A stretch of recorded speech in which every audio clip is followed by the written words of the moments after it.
Untuk mendukung tutorial komputer, kalian bisa mengklik subscribe. Halo, selamat datang di tutorial komputer.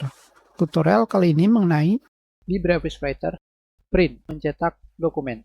Kalian bisa mencetak dokumen di LibreOffice Writer dengan menggunakan icon print. Di sini, kalian klik. Kalian juga bisa melakukan print dengan pergi ke menu bar File, Print.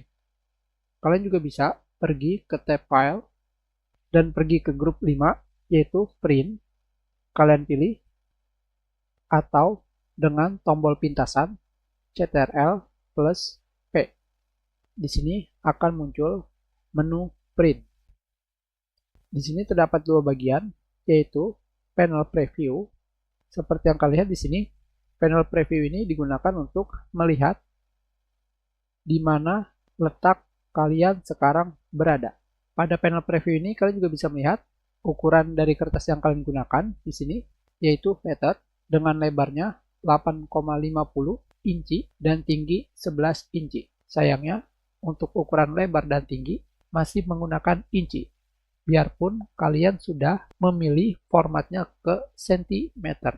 Pada bagian bawah dokumen preview di sini terdapat tombol kontrol. Paling kiri adalah first page, halaman pertama. Yang berikutnya adalah previous page, halaman sebelumnya. Yang berikutnya adalah next page, halaman selanjutnya.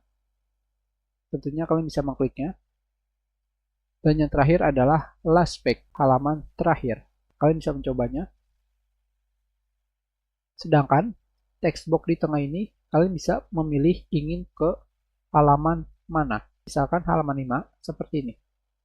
Di sebelah kanannya, kalian bisa melihat jumlah halaman dokumen yang kalian miliki.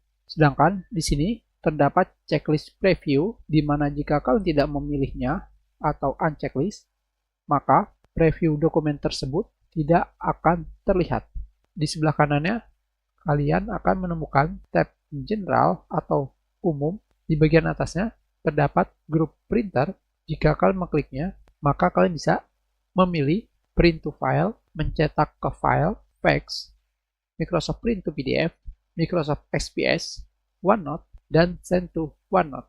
Tetapi di sini ada yang kurang, yaitu tipe printer yang kalian miliki. Jika di sini tidak ada tipe printer yang kalian gunakan, berarti printer tersebut belum memiliki driver atau drivernya belum terinstall. Tentunya kita akan mencoba melakukan print ke PDF, di mana Microsoft Print to PDF adalah pilihan defaultnya atau pilihan awal. Sekarang kita pilih print, kalian berikan nama,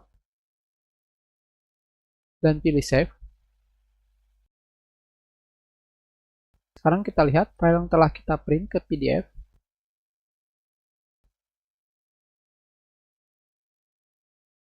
Ini adalah hasilnya.